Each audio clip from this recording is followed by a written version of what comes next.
Part 1. I skidded down a stairwell and crunched against steel gravel at the bottom. Sucking in air, I dashed through one of the dark understreets of Nukago.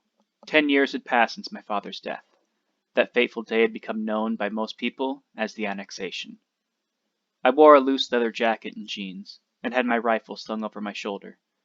The street was dark, even though it was one of the shallow understreets with grates and holes looking up into the sky. It was always dark in Nukago. Nightwielder was one of the first epics to swear allegiance to Steelheart, and is a member of his inner circle. Because of Nightwielder, there are no sunrises, and no moon to speak of, just pure darkness in the sky. All the time, every day. The only thing you can see up there is Calamity, which looks kind of like a bright red star or comet. Calamity began to shine 1 year before men started turning into epics. Nobody knows why or how it still shines through the darkness. Of course, nobody knows why the epics started appearing, or what their connection is to Calamity either. I kept running, cursing myself for not leaving earlier. The lights along the ceiling of the understreet flickered, their coverings tinted blue. The understreet was littered with its typical losers, addicts at corners, dealers, or worse, in alleyways. There were some furtive groups of workers going to or from their jobs, thick coats and collars flipped up to hide their faces. They walked hunched over, eyes on the ground. I'd spent most of the last decade among people like them, working at a place we simply called the factory. Part orphanage, part school.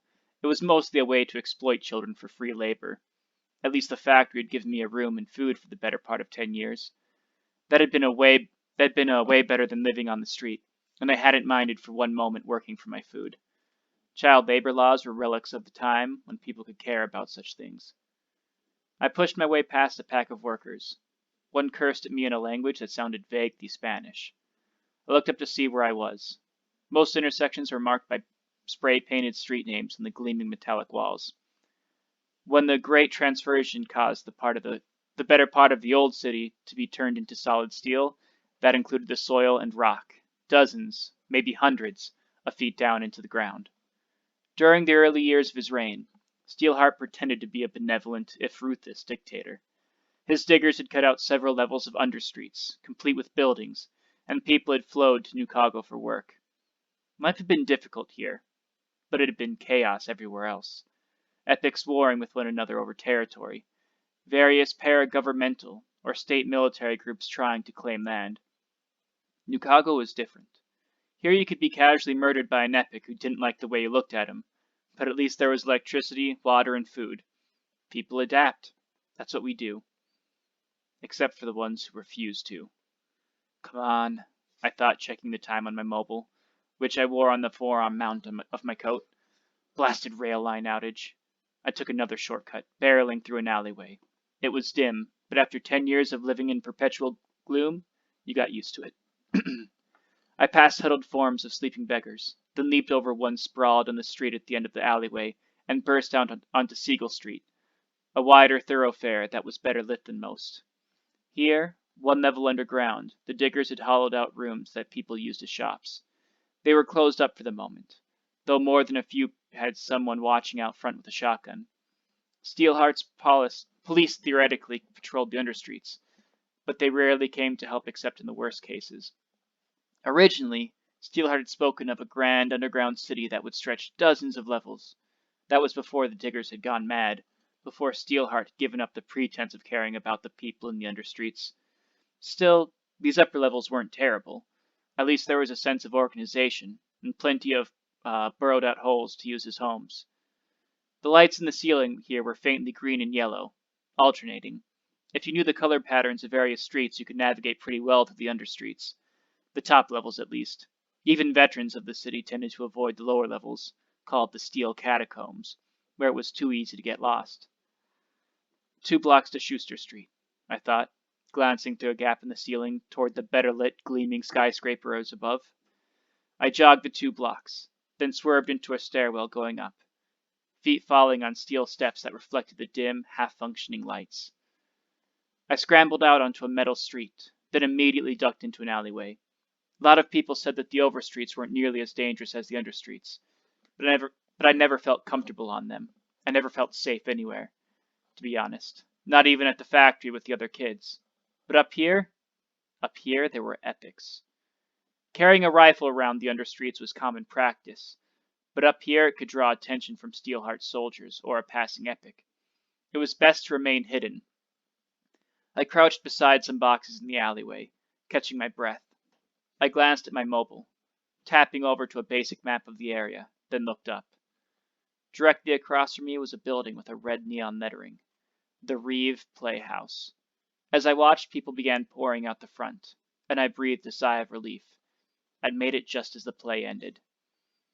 The people were all overstreeters, in dark suits and colorful dresses. Some would be epics, but most would not. Instead, they were those who had somehow gotten ahead in life. Perhaps Steelheart favored them for tasks they performed, or perhaps they had simply been born to rich parents. Steelheart could take anything he wanted, but to have an empire, he needed people to rule. Bureaucrats, officers in his army, accountants, trading gurus, diplomats. Like the upper crust of an old-school dictatorship, these people lived off the crumbs that Steelheart left behind. That meant they were almost as culpable as the epics in keeping the rest of us oppressed. But I didn't bear them much ill will. The way the world was these days, you did what you had to in order to survive. They had an old-fashioned style. It was the current trend. The men wore hats, and the women's dresses looked like those from pictures I'd seen of old Prohibition days. It was a direct contrast to the modern steel buildings and the distant thumping of an advanced enforcement copter. The opulent people suddenly began moving out of the way, making room for a man in a bright red pinstripe suit, a red fedora, and a deep red and black cape.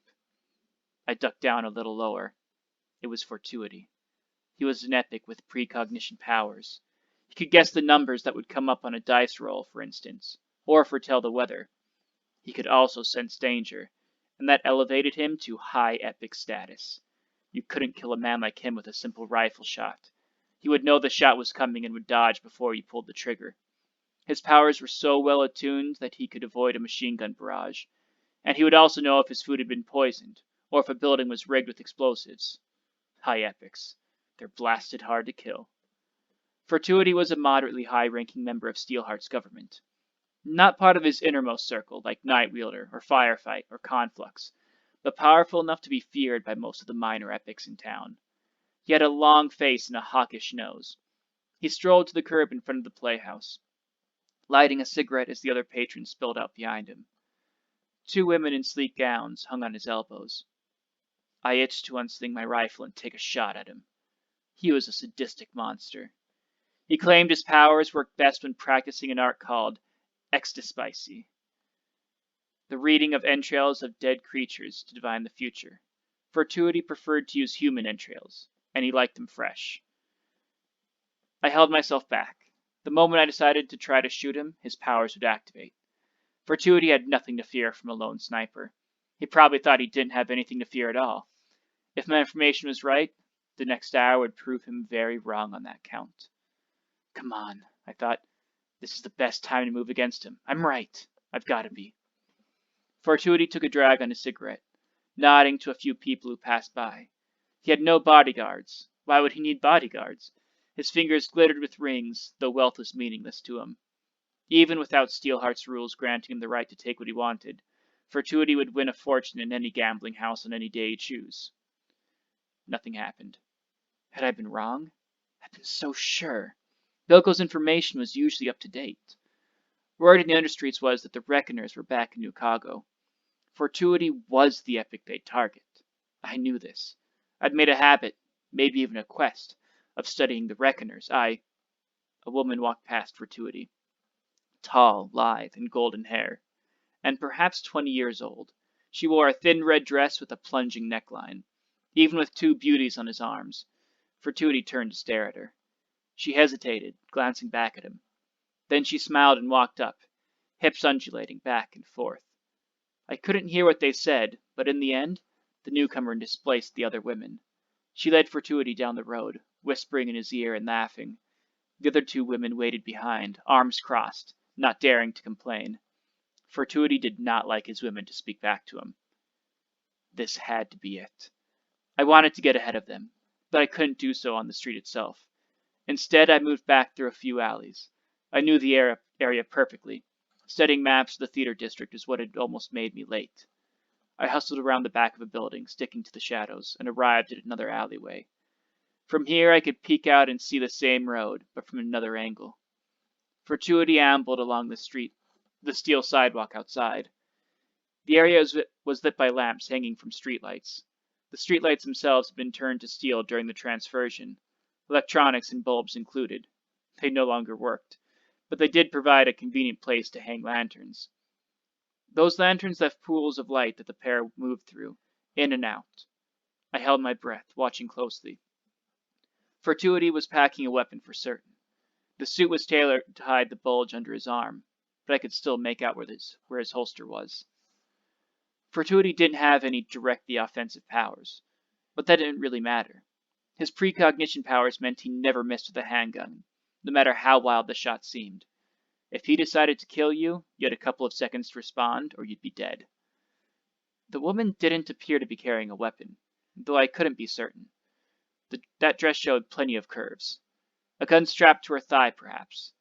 I looked closer as she moved into another pool of light, though I found myself staring at her rather than looking for weapons. She was gorgeous. Eyes that glittered, bright red lips, golden hair, and that low neckline.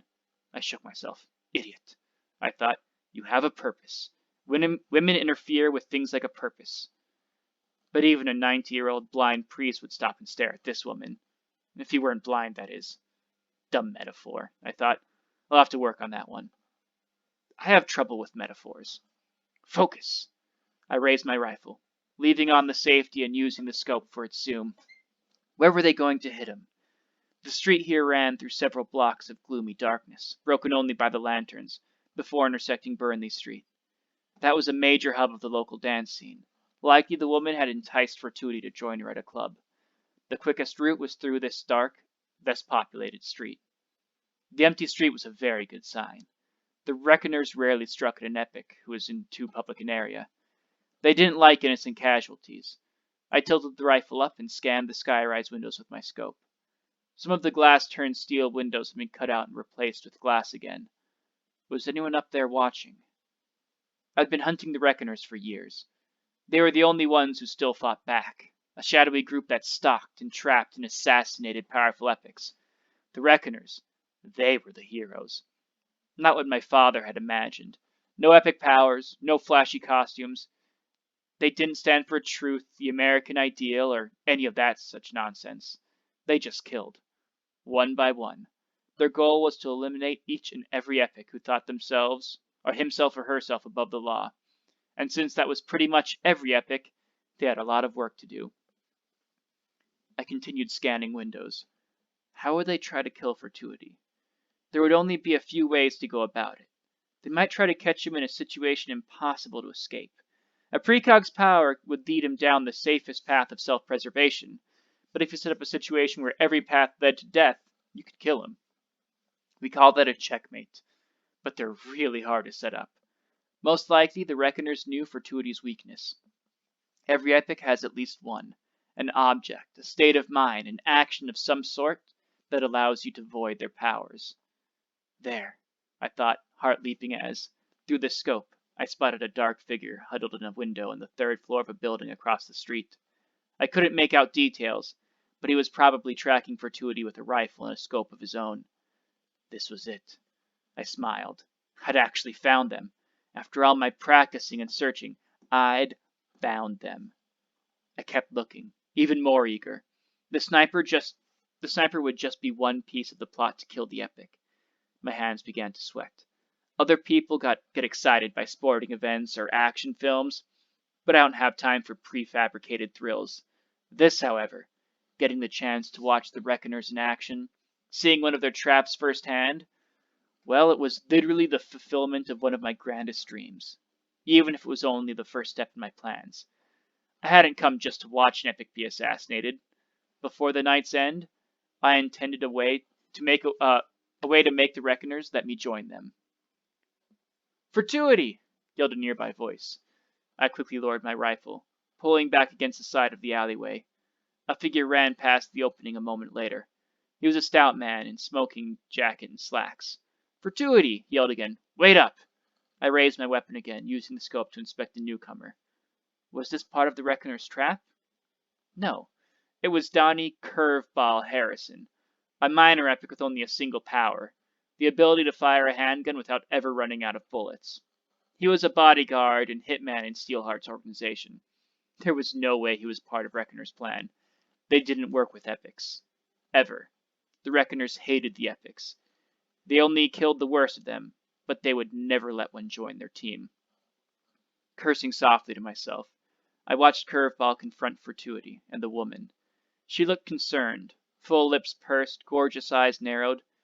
Yes, she was worried. She was one of the Reckoners for certain.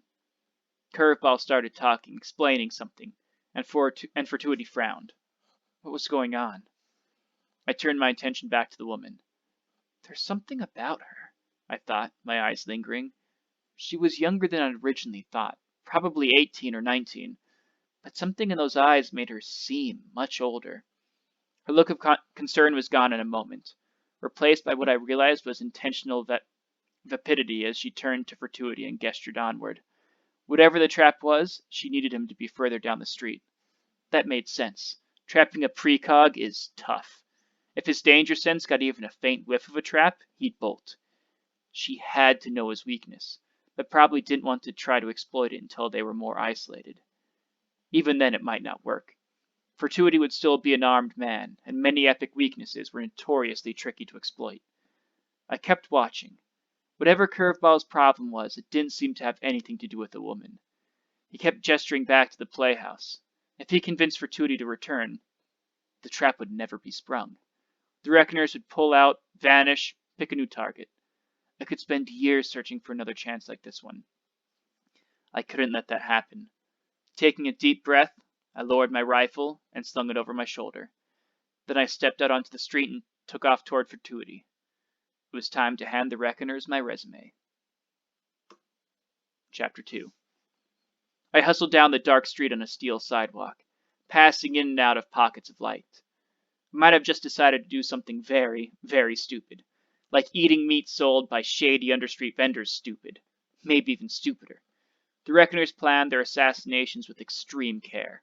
It hadn't been my intention to interfere, only to watch, then try to get them to take me on. By stepping out of that alleyway, I'd changed things. Interfered with the plan, whatever it was. There was a chance that everything was going just as it was supposed to, that Curveball was accounted for. But maybe not.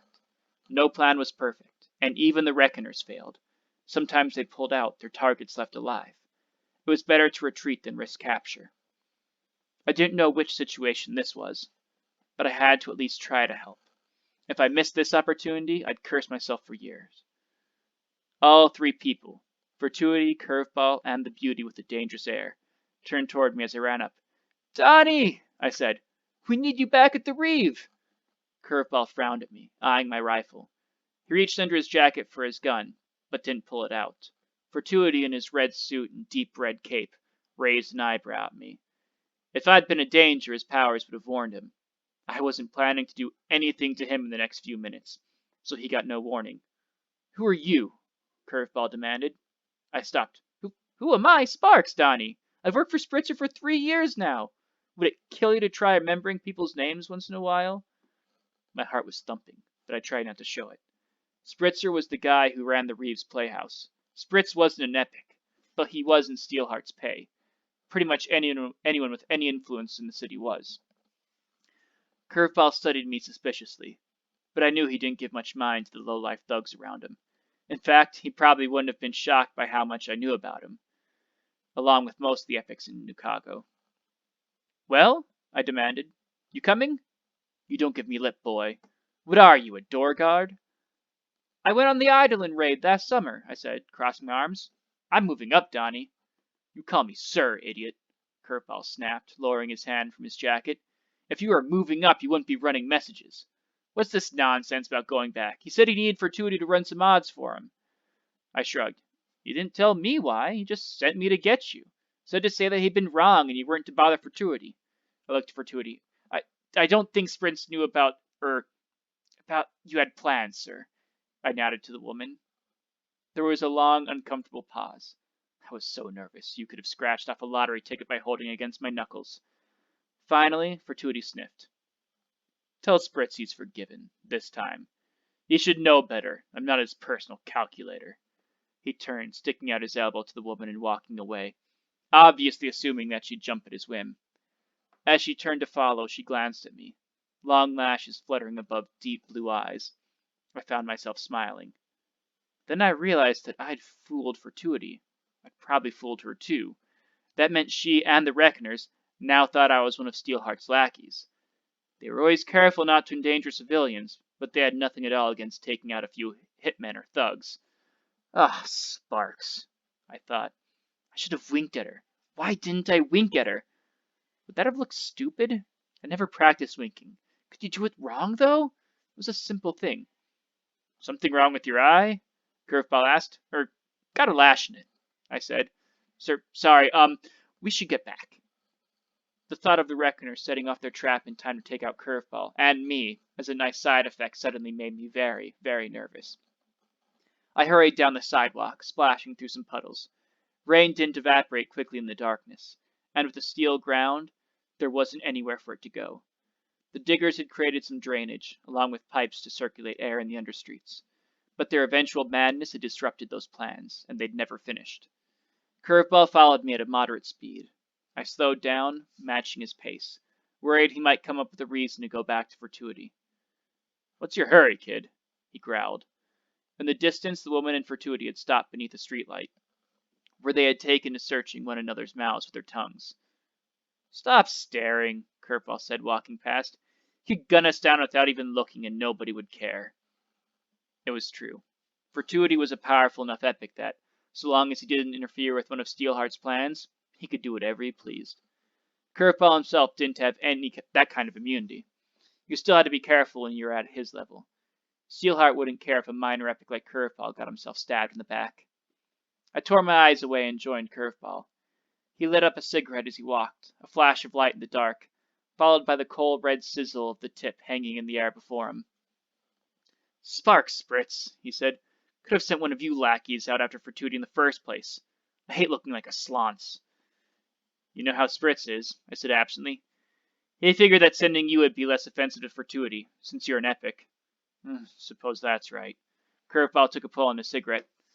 Whose team are you in? Eddie Meccano's, I said, naming one of the underlings in Sprint's organization. I glanced over my shoulder. They were still going at it. He was the one who made me run after you. Didn't want to do it himself, too busy trying to pick up one of those girls Fortuity left behind. What a slonce, eh? Eddie Meccano, Curveball said, turning toward me. The red tip of his cigarette lit his perplexed face a scarlet orange. He died in that skirmish with the underfloods 2 days back. I was there. I froze. Whoops. Curveball reached for his gun. And these are the 2 chapters we're going to look at today. I will post some more chapters later. Thank you very much.